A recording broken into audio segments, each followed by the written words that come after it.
Hey guys, welcome back to my channel.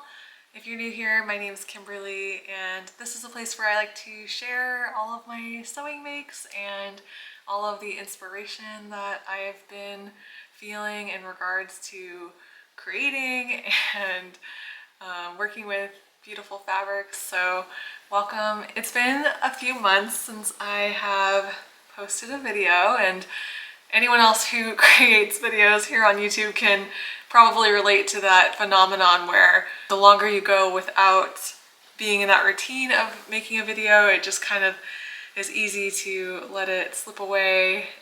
And then in the back of your mind, you're like, oh, I should probably make a video. And then it just seems a little more difficult.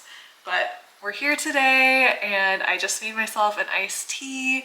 I'm actually trying something new. I usually make an iced peppermint tea, but today I added some fresh lavender that I harvested last week and just wanted to see if that had a nice effect. And honestly, I can't really taste the lavender, which is kind of surprising because I feel like lavender has a very distinct and prominent flavor, but the peppermint that I'm using is just like so fresh and strong. It just came from my garden and I think it's just kind of overpowering the taste of the lavender, but hopefully I will still receive all of the calming medicine that lavender has to offer. So I recommend giving this combo a try. So I just wanted to kind of do an update today and share some of the items that I've made over the last few months.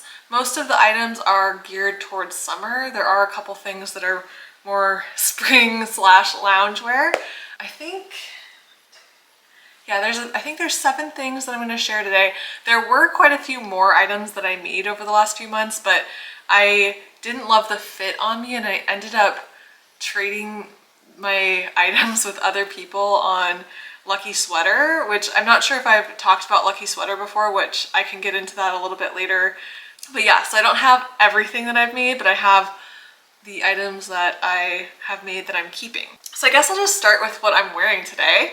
This top is a free sewing pattern, and I believe the pattern designer is Golden Sky, and it's called the Violet top. It kind of reminded me of the Sid tie top, which I was also really interested in, but I wanted to just give this pattern a try because it's a free pattern and it's with a designer that I've never heard of before. I ended up just using some scrap fabrics that I had of this lightweight chambray. I think it's a hemp cotton blend from Blackbird Fabrics, and I've had this laying around in my stash for quite a while. I've made a few things with it, a Hansi top and then also a Maeve skirt, but I had enough to make this cute little tie vest, and I honestly have worn it so much since I've made it, and I'm already planning on making another one. As far as that pattern goes, I believe that the pattern is free and you just have to sign up for their newsletter to get the pattern in your inbox. And I can link all of this information that I'm talking about today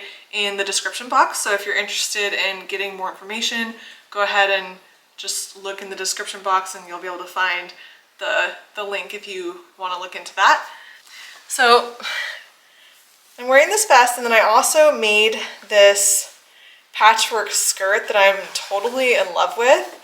And I used a fat quarter bundle from Fabulism Cotton that's called Golden Hour, and it has a lot of different browns and yellows and pinky purples in the bundle.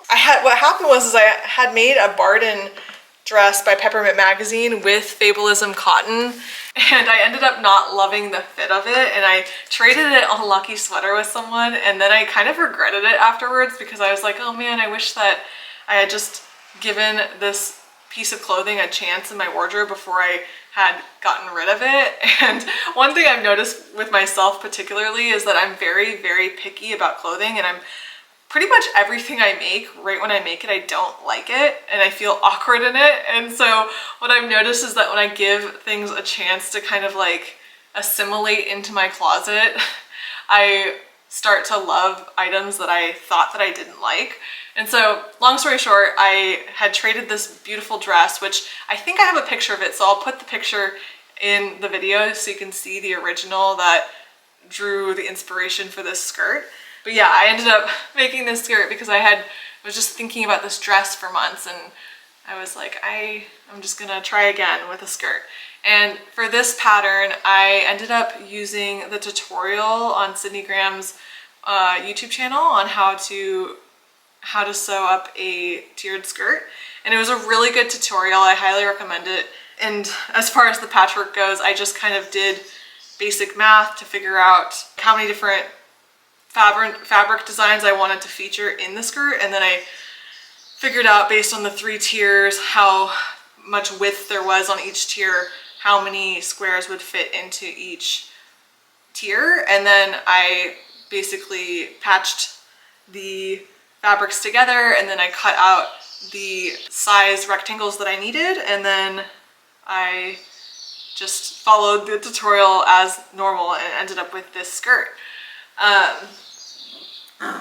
This is Ruby, by the way. I think she's been in a couple other videos, but she is our puppy. She's 6 months old now. She loves growling at people even when she's like really happy and playing, and so if you hear her growling, she's just expressing herself. So yeah, I made this skirt from Sydney Graham's tutorial and I've worn it so much. Like, I was kind of afraid that I wasn't going to wear it very often because it's such bright and bold colors, but honestly, it's so comfortable, and even in this hot weather, it's been like so breezy and airy. I've never actually been a skirt person. I've always kind of been really uncomfortable in skirts, but this tiered style has been like so easy to wear, so breezy, and I feel like it looks really cute.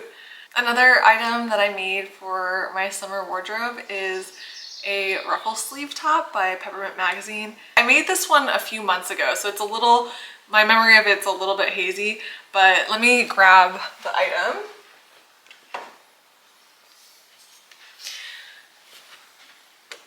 So if you're familiar at all with the ruffle sleeve top, you will probably be wondering where the sleeves are and where the ruffle is to the ruffle sleeve top that I'm referring to. But basically, I did my measurements on the pattern and it said that I was supposed to be a size C. And so I had made a size C in the shirt. It was so cute.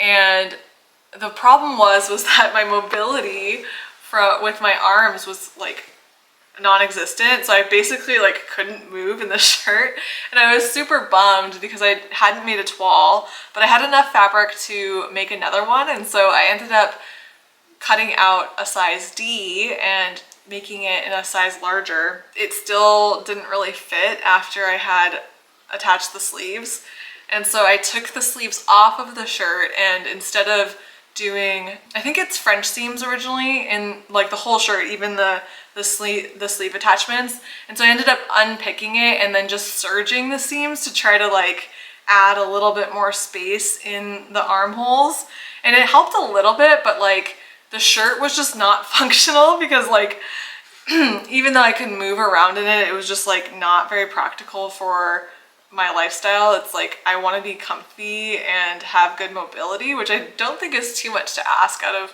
clothing, and so I ended up taking the sleeves off completely, and I just did bias binding on the armholes and ended up with this really cute tank top.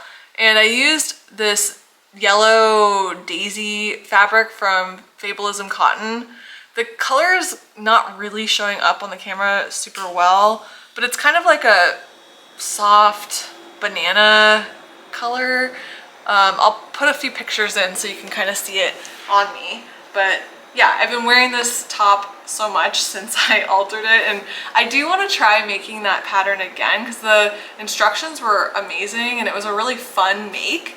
Part of me thinks that because I use this more stiff Fabulism cotton, that's kind of part of the reason why the mobility isn't there, or it is possible that I have broad shoulders. I've never been told that I have broad shoulders, and I've never really run into fit issues with arms and arm mobility, so I don't feel like I have broad shoulders, but maybe I do, I don't know. I still need to learn how to make adjustments based off of fit issues though, because like for me, in this case, my only solution was just sizing up a size when it actually adds a lot of space in the bust area too, and I actually have a small bust, so I'm not exactly sure like how to create more space through like the arm or back mobility area of a design without increasing the entire width of the shirt and making the bust bigger as well. So if you have any advice about that, I'd love to hear your thoughts. As a V-neck tank top, this is like a really awesome pattern. I definitely plan on making a couple more of these, and I actually have a really cool idea of like hacking this top a little bit and making it into a cute peplum style sleeved top, and so I might try that soon. For now, I'm just happy with how this turned out. Alright, another item that I made was a pair of the Lane pants by Sydney Graham. I had this denim, this lightweight denim that was in my stash. I got it from Blackbird Fabrics, and I believe it was a 6-ounce hemp cotton blend, but I'm not totally sure, so I'll put that in the screen right now so that you can see what it was. I'm not sure if they still have the fabric. It was, I think I bought it like a year and a half ago, but it's super soft and cozy. And these pants are like they're basically a wide leg style pant that you can add a cargo pocket to on the sides, or you can put a drawstring in the top, and the whole top of the pant is elasticated, and so it has a really forgiving fit. Overall, they're just super cozy and comfortable. The pocket construction on this pattern I really appreciated, and honestly, Sydney Graham's patterns are so immaculately done. Like the instructions are so clear, and I've just really appreciated the patterns that I've made from hers, like the free tutorial, but also the pattern that I've paid for. The only modification that I made to these pants is that the elastic waistband, it was supposed to be either 1.5 inches or 2 inches, and I've kind of noticed that even with elastic pants, I find them to be really uncomfortable if I use like stiff non-roll woven elastic, especially the 2-inch non-roll. It's like really constricting on me, and so I've been using 1-inch elastic on my makes lately. I just have been securing it down by sewing around the entire circumference of the waist while I'm stretching it so that it evenly distributes the elastic. Honestly, it's been so much more comfortable for me, so I'm like super happy that I've figured that out, that the elastic that you use really does make a difference. Originally on this pattern, I made the cargo pocket view, and the pants had cargo pockets on them, and I can show you a picture of the original. I never was reaching for them. I just felt really awkward in them, and I think it's because they were so baggy and they had the cargo pockets that it was just like too much for me. And so I put them on Lucky Sweater and was like totally going to trade them with someone and just get them out of my wardrobe. But then I ended up taking the cargo pockets off, and now I wear them all the time. I haven't been wearing them out because they're a little too baggy for my taste to wear out.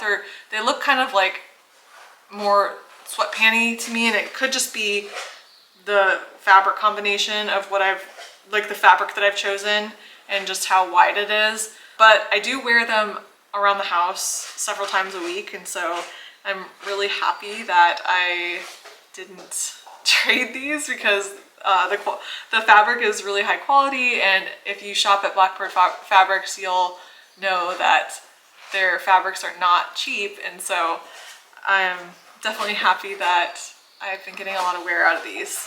So after I made those Lane pants, I decided to make a pair of Lane shorts, and I had this like cotton twill that I had gotten.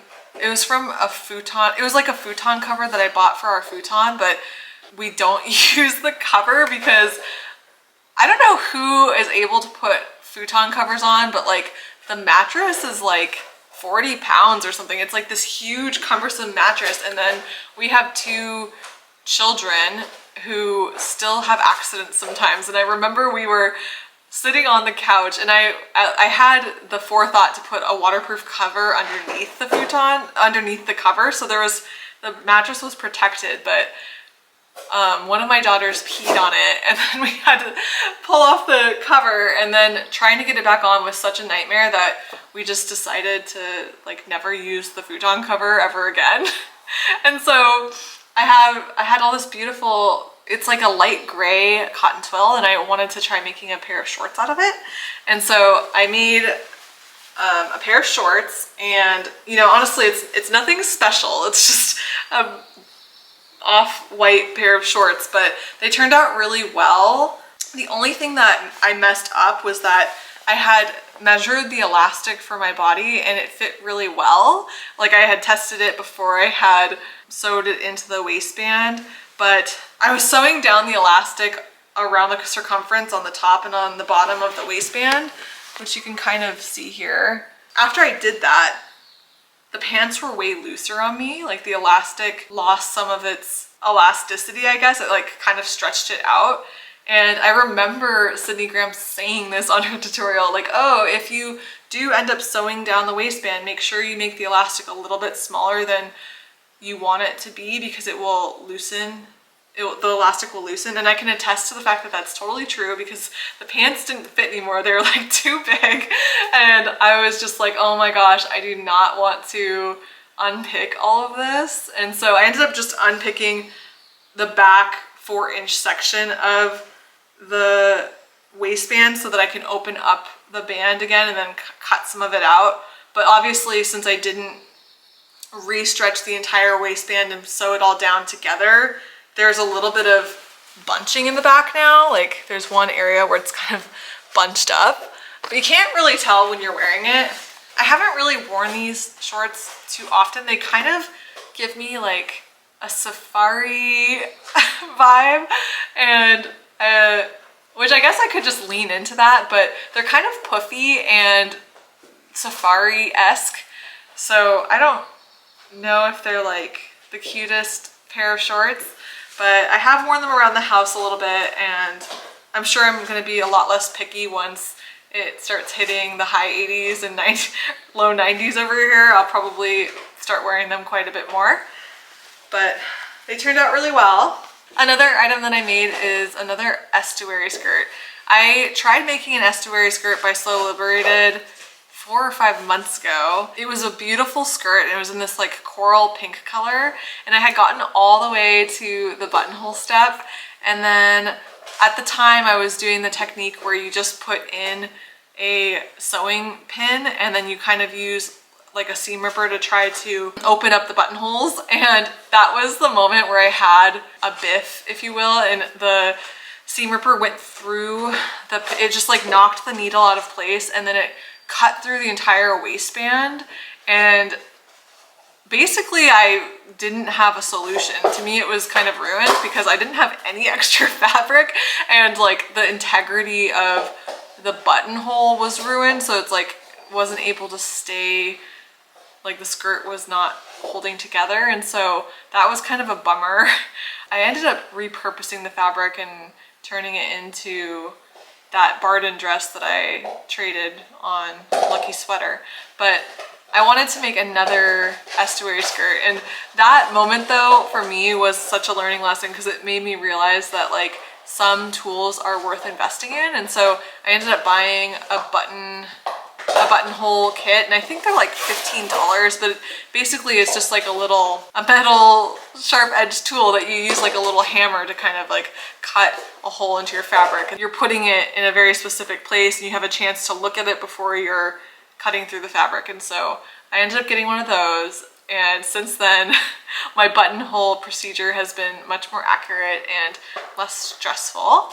So I made the estuary skirt in a size 10, and I used a viscose linen that I purchased from Core Fabrics, which is another Canadian-based fabric store, and I've been wanting to try their fabric for quite a while, and I ended up placing an order through them, and I had such a positive experience. It was really high quality fabric. The fabric is mostly opaque, although because it's a light colored skirt, I do feel more comfortable wearing like a pair of nude shorts underneath just to make sure that I'm not like it's not see-through. But this skirt turned out really well. I'll insert a couple pictures and videos for you so you can take a look. The whole process was really straightforward. I ended up doing inseam pockets on this one instead of the front patch pockets that are in all of their stock photos, and I really love the way that it turned out.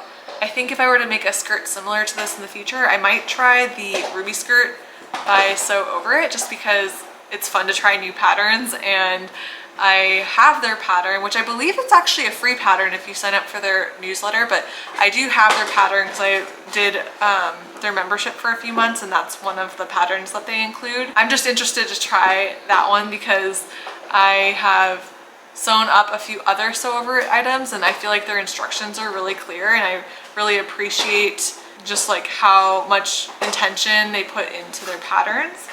But it has a very similar silhouette to the Estuary skirt.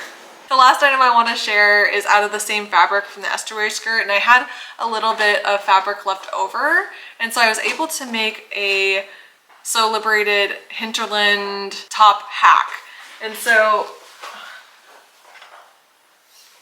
I basically just made the bodice of the Hinterland dress, and I just extended the bodice where the bodice ends by a couple inches. I used wooden buttons on the shirt, and I think it came out super cute. I've been wearing it quite a lot. I ended up adding this little peplum bottom detail though, because the shirt was too short and I didn't have enough fabric to make it longer, but I did have little scraps, so I ended up making like patchwork pieces with the peplum. There's like seams all throughout this peplum that you can't see because it's all ruffled, but I was able to make it a couple inches longer that way, and so it's a really cute top. I've been wearing it quite a lot, and honestly I love linen viscose so much. It's so drapey and soft and cozy, and it's just such an easy fabric to wear and to sew. So if you haven't tried this fabric, I highly recommend it.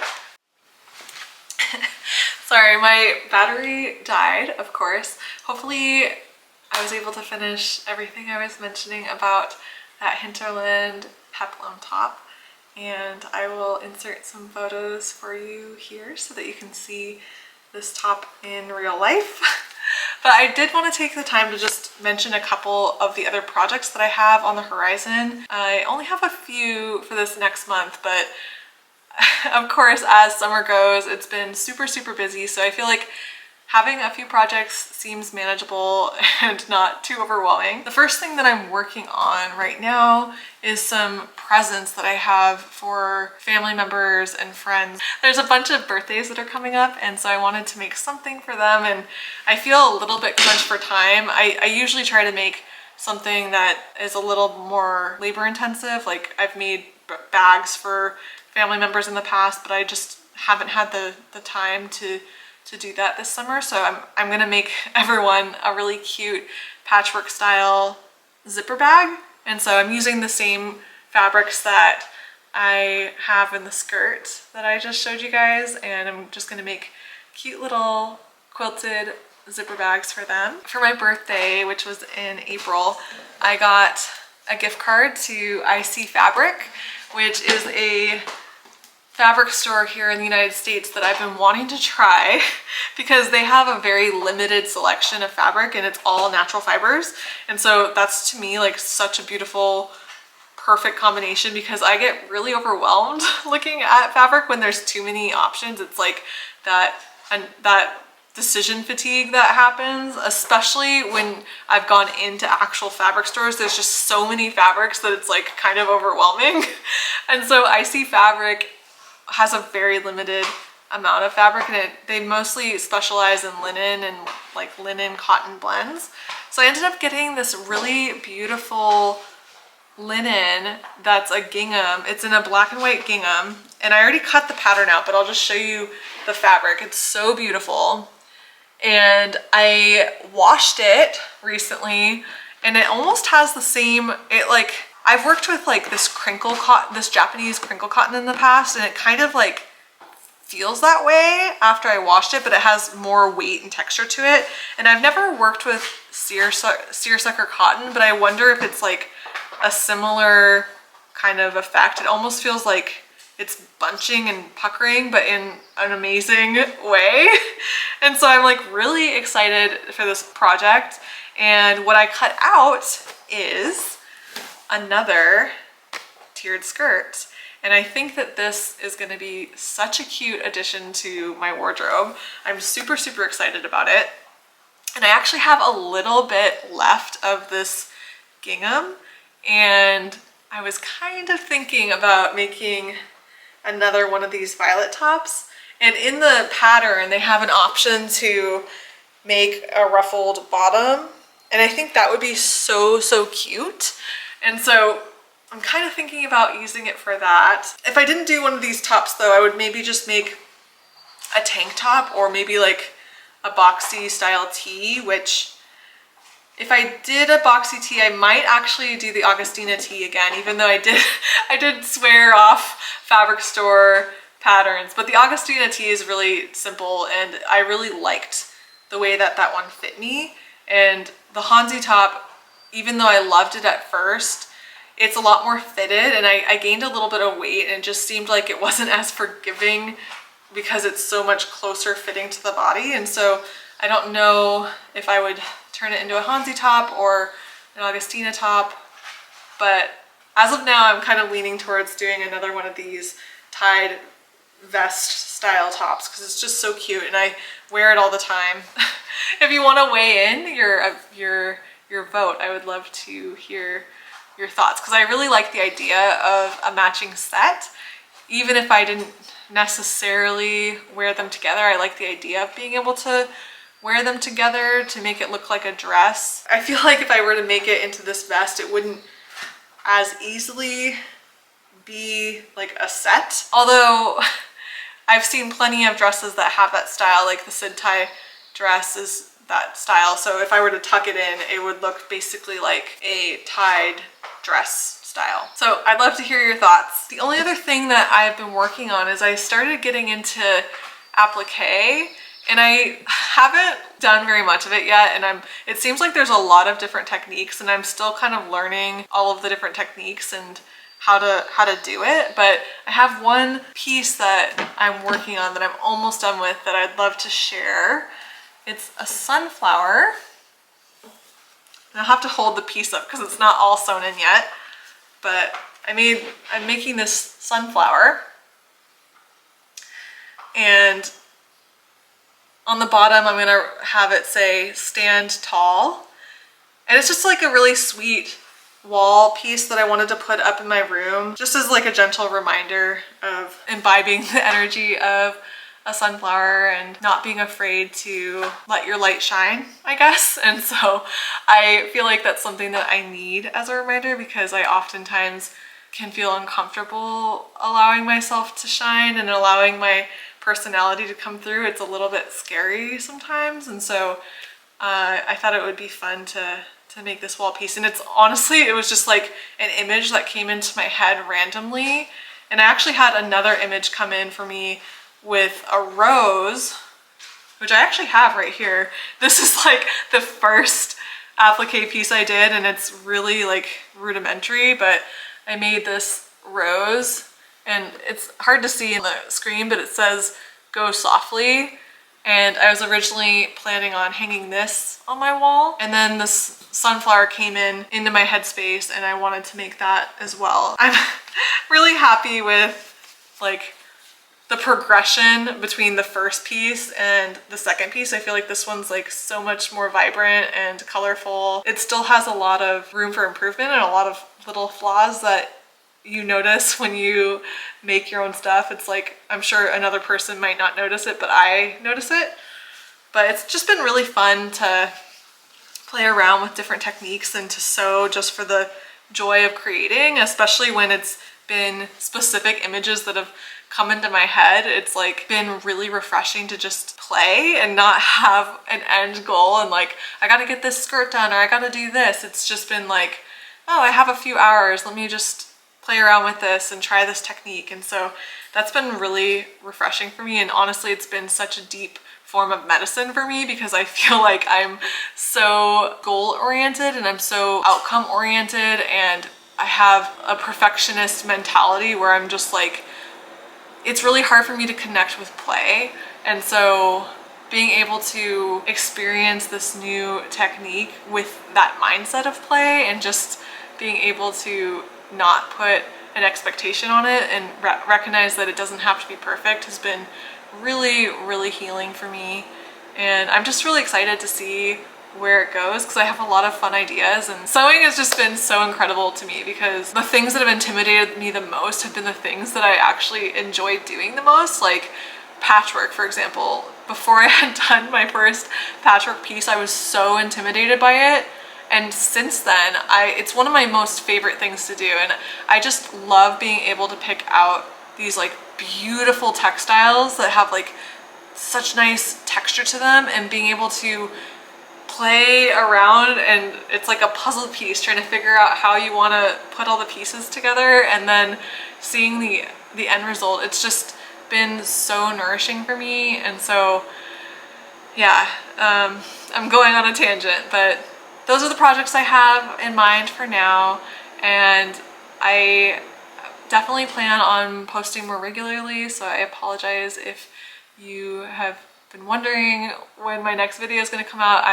I'm not really on a schedule. It's kind of like just when I'm feeling inspired. I recently got an Instagram account. I don't really use it very often and I don't have a following at all, but I'll share my handle on the screen now though, because I thought it would be fun to do like little 10 or 20-second videos of like outfit of the day videos, because there's a few people that I follow on Instagram that do those videos and I really enjoy them, and it gives me a lot of inspiration as a challenge to myself, because I've been kind of doing this style challenge for I think 3 weeks now, or 3 or 4 weeks, and I've been taking a photo of the day, which is something that I've never done before, and it's been really fun to see all of the different like outfit combinations I've been making, and just like how my confidence in myself has been growing as I've been giving myself permission to play with more colors. And so I thought it'd be fun to make like a little video reel of like an outfit of the day. And so if you are interested in that,